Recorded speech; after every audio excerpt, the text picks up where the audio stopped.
soon be arriving in mailboxes. They started dropping this week, and while few are complaining about getting the money, some are taking issue with the way Democrats have taken credit for the payments. KRDO News Channel 13 Spencer Soisher joins us live from our newsroom tonight to explain the controversy. Spencer. Bart and Heather, TABOR checks are already being put in the mail, $750 for qualifying Coloradans who file a loan and $1,500 for joint filers. But when that check does come in the mail, it's because of an already existing Colorado law and not because the governor is suddenly feeling generous. Great job, everybody.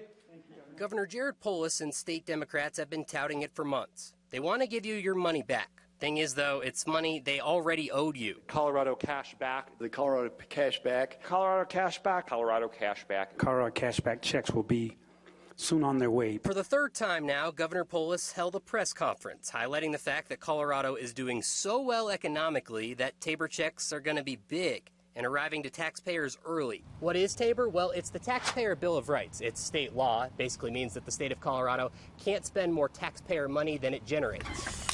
Pretend this water is taxpayer money coming in. When the state has enough money to pay for things like roads and law enforcement, that excess money is given back to the taxpayers. This year, it's $750 for singles and $1,500 for dual filers. But as recently as 2019, Governor Polis and most Democrats were in favor of Proposition CC. It would have allowed the state to keep that excess tax money, basically getting rid of TABOR.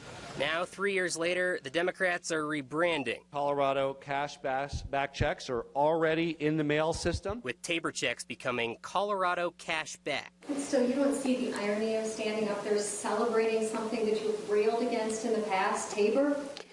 This is great news for Coloradans. So maybe it's coincidence, but with the midterms looming, the governor is now focused on his financial track record, highlighting programs that have cut costs and closed tax loopholes, while also accelerating the timeline for those TABOR refunds, making sure that they go out before Election Day. We know that you need your hard-earned money back. We're really excited to have increased the amount by about $50. But as the governor trots out his Colorado Cashback branding, it took questioning for him to admit it's really your TABOR refund. No one ever has indicated it's not. It is a TABOR refund mechanism. It's one of four. It's a new one that we created. So again, this is not your full TABOR refund. More comes next year when you file, but it will be less money. But to qualify for this refund, you need to have lived in Colorado for a full year and have filed your state income taxes here in 2021. Reporting in the newsroom, I'm Spencer Soisher for KRDO News Channel 13.